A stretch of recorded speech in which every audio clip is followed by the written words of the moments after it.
네, 시작하면 되죠. 네, 어르신 안녕하세요. 잠시 후 행사가 시작할 예정입니다. 자리해 주신 분들께서는 착석 지금 다 해주셨고요. 소지하신 휴대폰은 진동 또는 무음으로 부탁드리겠습니다. 그럼 지금부터 2021년 춘천 동부노인복지관 선배시민 정책대회를 개최하겠습니다. 안녕하십니까. 제2021년 춘천 동부노인복지관 선배시민 정책대회 사회를 맡은 춘천 동부노인복지관 과장 최유지입니다. 인사드리겠습니다. 오늘 행사는 선배시민의 권리형 실천으로 온 세대가 살기 좋은 지역사회 만들기라는 슬로건으로 진행하고자 합니다. 올해 첫 개최되는 춘천 동부노인복지관 선배시민 정책대회는 권리형 자원봉사 실천을 통한 풍요로운 공동체 형성에 기여하고자 한림대학교 링크사업단 주최하에 춘천 동부노인복지관이 주관하여 진행하게 되었습니다. 코로나19로 어려운 상황임에도 불구하고 본 행사를 위해 참석해 주신 선배시민 활동가 및 한림대 자원봉사자, 관장님, 직원분들께 감사드립니다. 행사는 개회식, 선서문 낭독, 정책 제안, 정책 결의문 낭독 순으로 진행되겠습니다. 본 행사 진행에 앞서 어르신들의 사회 참여 및 춘천 선배시민 활동가를 위해 격려와 활동 지원을 위해 힘써주신 춘천 동부노인복지관 김민숙 관장님의 인사 말씀 있겠습니다.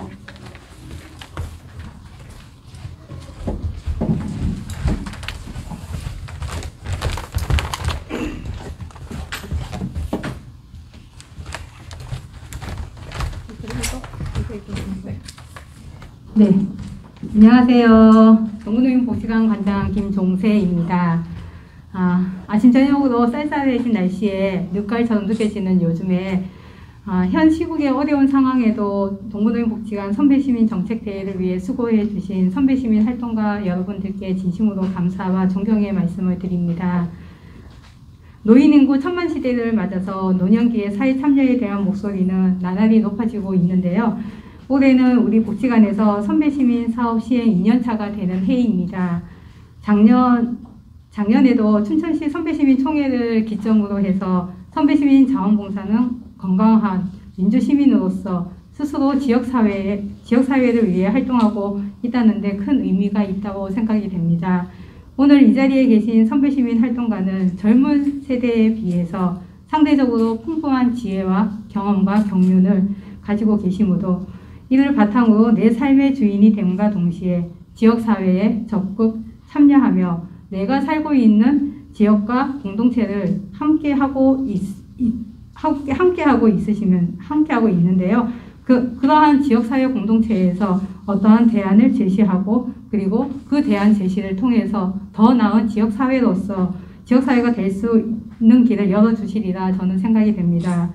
오늘 춘천 동부노인복지관 선배시민 정책대회를 기점으로 춘천시 및 강원도 지역사회가 더욱 발전되어지기를 기대하면서 준비하신 우리 어르신 그리고 활동에 함께 참여해 주신 한림대학교 자원봉사자 분들께도 감사의 인사를 드립니다.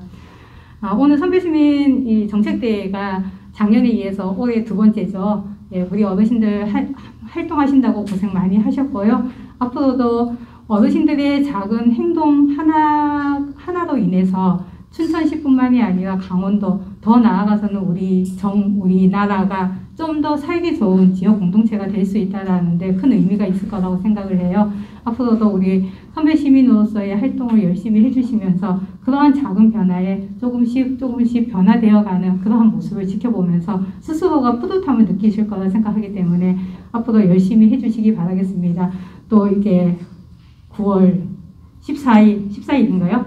예, 14일에 또 춘천시 세계 4개 기관 정책대회가 있죠. 그때도 또 대비해서 오늘 이루어지는 이 정책대회이기 때문에 오늘은 조금 편한 마음으로 이렇게 해주시면 되겠습니다. 예, 앞으로도 더 열심히 활동하는 선배 시민이 되셨으면 좋겠습니다. 감사합니다.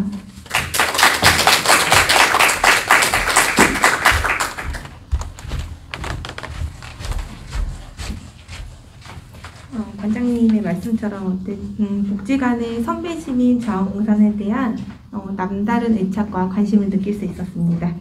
다음 순서 말씀드리겠습니다. 춘천 선배 시민 자원봉사단 박현상 회장님과 정경자 부회장님의 선서문 낭독이 있겠습니다.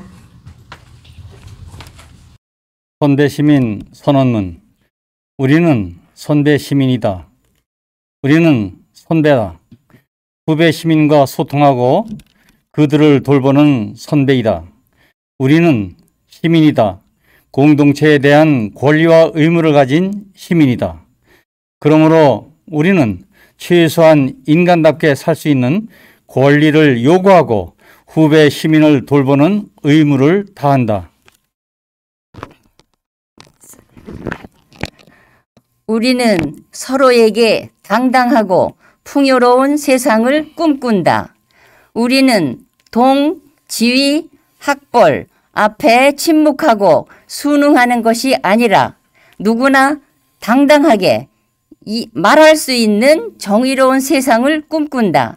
우리는 시민들을 위협하는 사회적 위험을 함께 맞서 누구나 안전하고 생존의 문제를 걱정하지 않는 풍요로운 세상을 꿈꾼다.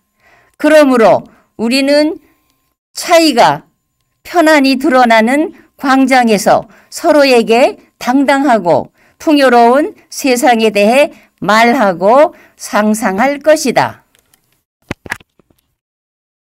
우리가 걸어가면 길이 될 것이다.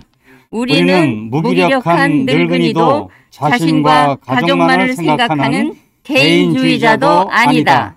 우리는 선배 시민 되기 위해 늘 함께 생각하고 소통하고 학습할 것이다. 우리는 이제 더 이상 돌봄의 대상이 되기를 거부하고 후배 시민과 공동체 돌보는 일에 적극적으로 참여할 것이다. 그러므로 우리 선배 시민이 걸어가면 그것은 곧 공동체의 새로운 길이 될 것이다. 네. 선서문에 따라서 우리 춘천 선배 시민 어르신들의 적극적인 정책 제안과 지역사회 변화의 선도가로서의 활동을 부탁드립니다. 그러면 선배 시민 정책대회 메인이 정책 제안 발표 시간입니다. 올해에는 온 세대가 살기 좋은 지역사회 만들기 목표에 따라 다양한 세대와 소통하기 위해 대학 자원봉사자 학생들과 함께 학습하고 토론하였습니다. 첫 번째 정책입니다. 주제는 유기견 문제와 노인 매칭을 위한 행복 증진 프로그램 발표를 진행하겠습니다. 발표자는 심영순 선배시민위원입니다. 큰 박수 부탁드리겠습니다.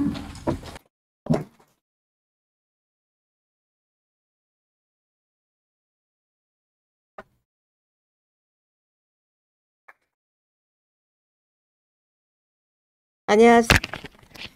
마이크 해야 되나요? 안녕하세요. 춘천 동부노인복지관 선배시민 활동가 심영순입니다. 제가 오늘 발표할 내용은 독거노인 및 유기견 문제 해결과 프로그램 매칭을 통한 행복 증진 프로그램 개발을 위한 정책 제안입니다. 1.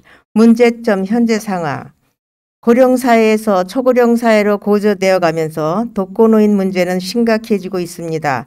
부모와 자식 관계는 과거처럼 돈독한 관계보다는 가벼운 관계가 되어가고 있습니다. 그로 인해 노인들은 점점 우울감이 커지게 되고 자살로 이어지는 경우가 증가하고 있습니다.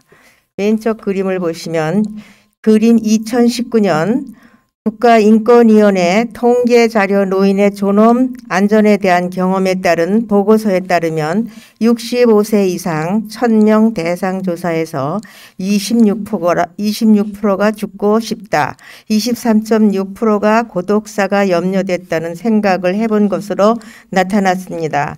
또한 극단적인 선택하는 노인의 경우 인구 10만 명당 자살수는 연령대가 높을수록 증가하는 것을 확인할 수 있습니다. 최근 유기동물에 관한 문제도 떠오르고 있습니다. 반려동물을 입양하는 사람들이 증가하는 만큼 유기동물의 수도 증가하고 있습니다. 농림축산검역본부 실태조사에 따르면 지난해 구조된 유기동물은 약 13만 마리를 넘어섰고 구조된 동물은 보호공간과 자원이 부족하다는 이유로 지난해에만 2만 6천여 마리가 안락사 당했습니다. 또한 최근 코로나19가 길어지면서 보호소를 찾는 발길도 끊겨 보호소에 머무는 유기동물도 전년에 비해 6배가 늘었습니다. 이에 65세 이후 노인들의 행복을 증진하기 위한 방안으로 유기동물과의 매칭 프로그램을 제시하려고 합니다. 유기동물 문제도 심각한 사회 문제로 떠오르고 있으며 독거노인 문제도 사회적으로 이슈가 되고 있기 때문에 독거노인 문제와 유기동물 문제를 동시에 해결할 수 있는 방안입니다. 2. 선배 시민의 역할. 프로그램에 대한 선배 시민의 역할에 대해 말씀드리겠습니다. 첫 번째, 2차 유기를 막기 위하여 반려동물을 분양받은 이후 선배 시민들이 반려동물에 관한 교육을 분양받은 사람에게 해주는 역할. 두 번째로, 설문지를 통한 수요조사 실시. 세 번째로, 반려동물이 어르신들과 잘 지내고 있는지에 대한 관리체계 구축. 마지막으로 전문적인 교육을 받은 선배 시민이 반려동물에게 케어를 해주는 역할을 수행할 수 있습니다. 3. 문제 해결을 위한 방안. 프로그램 지원 체계, 제도, 기준으로 말씀드리겠습니다. 대상자는 독거노인을 우선순위로 하여 후에 대상자를 노인으로 확대하고 반려동물의 관리비는 사료, 반려용품 비용, 병원비 등을 정부와 연계를 하여 지원하는 방향으로 합니다. 선별 과정은 설문지와 신청서 등으로 신청을 한 이후 교육을 이수한 사람에게 입양합니다. 반려동물 대리 산책, 반려동물 미용 등의 반려동물 전문 관리사를 뽑아 노인 일자리를 창출할 수 있습니다. 반려동물이 실종되거나 유기되었을 때를 방지하기 위해 생체칩을 도입합니다. 4. 기대 효과. 이에 따른 기대 효과로 첫째, 독거노인의 외로움을 달래주고 노인들의 삶의 질 개선과 더 높은 행복을 추구할 수 있도록 도와줍니다. 둘째는 반려동물과 시간을 보내면서 좀 더 활동적인 생활을 하게 되어 건강이 증진됩니다. 셋째로는 안락사 당하는 유기동물들의 수를 줄일 수 있습니다. 마지막으로 반려동물을 키우는 사람끼리 소통할 수 있기 때문에 사회적 활동이 증가할 수 있습니다. 다음 주제 소개해드리겠습니다. 다음 주제는 춘천시 시내버스 안내 시스템 개선이라는 주제로 발표를 진행하겠습니다. 발표자는 이충실 선배시민위원입니다. 큰 박수 부탁드리겠습니다.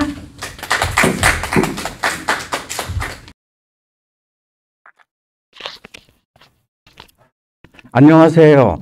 춘천동부복지회관 선배시민으로 활동하고 있는 이충실입니다.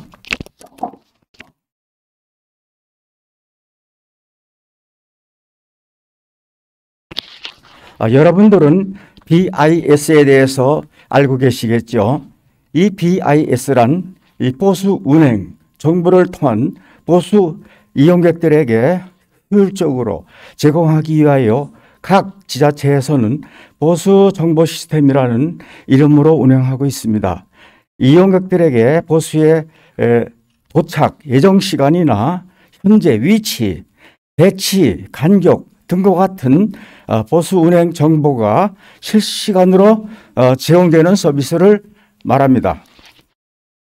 첫째로 문제점 및 현재 상황은 시내버스 운수 회사의 갑작스러운 변경으로 인하여 노선 변경에 이루어져 교통약자들이 노선을 파악하는 데 불편함이 있습니다.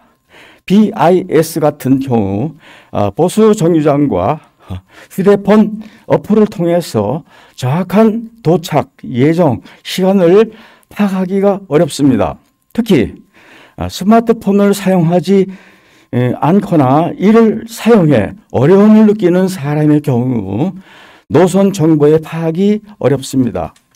보수에서 하차할 때 안내방송으로만 나와 시각적으로 안내하는 방법이 부족합니다. 보수 앞에만 전광판을 설치하였기 때문에 멀리 있는 노인들은 시각적으로 불편합니다. 둘째, 선배 시민의 역할. 이에 따른 선배 시민의 역할로 첫째, 춘천 시내버스 시민평가단이 참여하여 버스 회사의 의견을 제공할 수 있습니다. 두 번째로 사람들이 많이 이용하는 버스 정류장, 예를 들어 터미널, 명동과 같은 곳에서 설문조사를 통해 문제점을 파악할 수 있습니다. 세 번째로 정책 제안, 문제 해결을 위한 제안으로는 첫 번째, 약자들이 정확한 노선을 파악하기 위해 버스 정류장의 노선도 구체하기 필요합니다. 두 번째, BIS의 노선별 기장, 정류장, 출발 시간 추가와 기존 버스 운행 정보를 개선해야 합니다. 세 번째, 어르신들과 같이 스마트폰 이용이 불편한 사람들을 위한 보다 정확하고 조작이 편리한 춘천 스마트폰 어플을 제작해야 하겠습니다. 네 번째, 버스 내부에 청각적인 안내에 그치지 않고 시각적인 안내 시스템을 더 설치하여 어르신들이 버스 하차에 불편이 없도록 해야 하겠습니다. 네 번째, 기대 효과는 이에 네 가지 측면에서 효과를 기대할 수 있습니다. 첫째, 일반 이용자의 경우 실시간 버스 도착 정보 제공으로 질 높은 대중교통 서비스를 이용할 수 있고 다양한 정보 제공 매체를 통한 버스 정보 이용 편의성 및 접근성이 중대합니다. 둘째, 행정기관의 경우 과학적 운행 관리를 통한 신뢰성이 있는 대중교통 정책을 실현할 수 있고 시내버스 이용 편의 중진을 통해서 대중교통 이용 등 활성화를 유도할 수 있습니다. 셋째, 버스 운전자는 앞, 뒤차, 배차, 간격, 실시간 노선 운행 및 사고 정보를 제공하여 운행 서비스 품질 향상이 기대됩니다. 넷째, 운수회사의 경우 서비스 개선을 통한 이용 승객이 증가하고 계획적인 버스 운행 관리로 원가 및 유지비를 절감할 수 있습니다. 마지막 발표입니다. 발표자는 김정희 선배위원입니다. 춘천시내 협소한 보행로 도로공사라는 주제로 발표를 진행하겠습니다. 큰 박수 부탁드리겠습니다.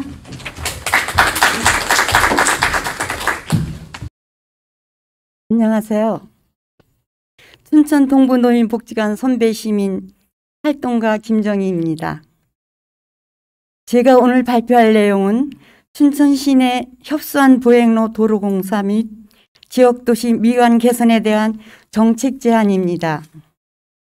저희가 조사한 내용은 춘천시 지역 곳곳에 보행자 우선이 아닌 곳들이 있어 우리 같은 노인이나 몸이 불편한 장애인들도 통행에 불편함이 있는 것이 현실입니다.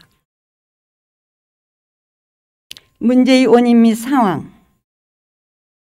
한 사례로 만천초등학교 근처 보행로를 조사하였습니다. 사진을 보시면 아시겠지만 폭이 좁아 두 사람 이상 지나가기엔 제한 사항이 많은 것을 알 수 있습니다. 자전거를 보행로 중간마다 표지판과 같은 구조물이 있어 더욱 좁아집니다. 동면 애막골 등산로 옆 오르막 경사로의 경우에도 두 사람 이상 이동하기에 폭이 너무 좁고 자전거를 끌고 이동하기에 제한 사항이 많습니다. 특히 두 구간은 초등학교 및 고등학교를 도보나 자전거로 이동하는 학생들이 많기 때문에 안전상 주의가 필요한 구간입니다. 선배 시민의 역할. 이에 따른 선배 시민의 역할은 만천초등학교 인근을 포함한 춘천 곳곳에 있는 보행로가 없거나 폭이 좁은 곳을 파악하기 위한 조사원 역할을 수행할 수 있으며 협력관계인 추진위원회와 논의하여 해당 문제를 개선할 수 있습니다.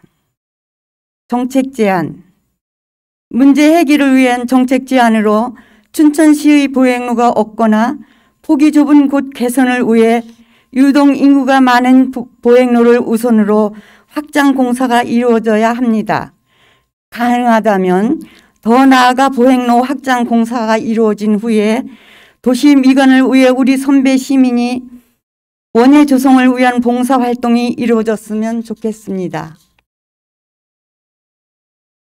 기대 효과. 이에 따른 기대 효과는 양방향 통행이 가능한 보행로를 만들어 보행자의 편의를 제공할 수 있습니다. 장애인과 같이 몸이 불편하여 휠체어를 타고 다니는 사람들도 통행이 용이해집니다. 또한 학교 등교를 위해 도보나 자전거로 이동하는 학생들이 사고 위험을 줄일 수 있습니다. 원예 활동을 통해 산책하기 좋은 보행로 조성으로 춘천시 및 춘천 시민의 역할에 대한 이해와 긍정적인 이미지 향상에도 이바지할 수 있습니다. 마지막으로 우리 선배 시민 활동가 위원님들이 발표하신 정책 제안에 대한 결의문 낭독이 있겠습니다. 결의문 낭독은 김정희 분과위원님이 선배 시민을 대표하여 발표해 주시겠습니다.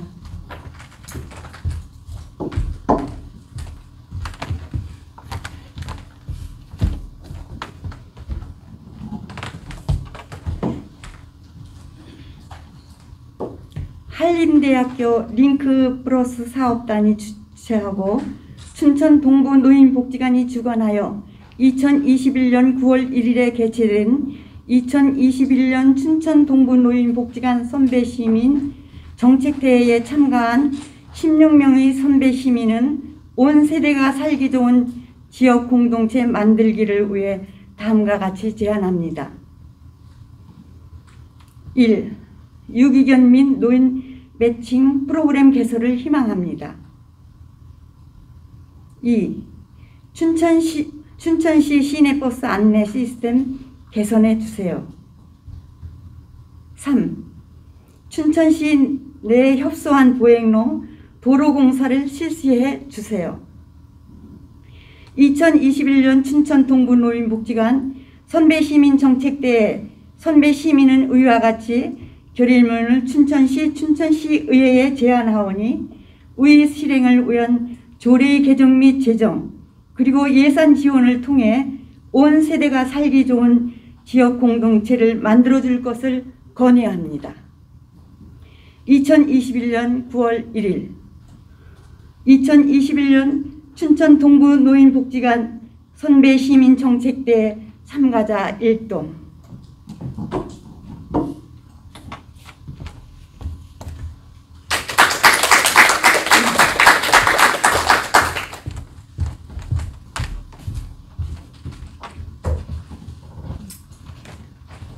정책 결의문이 지역사회 정책기관에 제안되어 온 세대가 살기 좋은 풍요로운 공동체 형성을 위하여 기여되었으면 좋겠습니다. 이상으로 춘천 동부노인복지관 선배시민 정책대회를 마치도록 하겠습니다. 지금까지 자리를 함께 해주신 여러분들께 다시 한번 감사의 말씀을 드리며 9월 14일입니다. 춘천시 노인복지관 연합 선배시민 정책대회가 한림대학교 고령사회연구소 1층 국제회의실에서 오후 2시에 열릴 예정입니다. 오늘 결의문을 주제를 바탕으로 성공적인 정책대회가 진행되기를 바라겠습니다. 이상 2021년 동부노인복지관 선배시민 정책대회를 마치겠습니다. 행사를 마치시고 기념사진 촬영이 있겠습니다. 모두 강당 앞으로 나와주시기 바라겠습니다.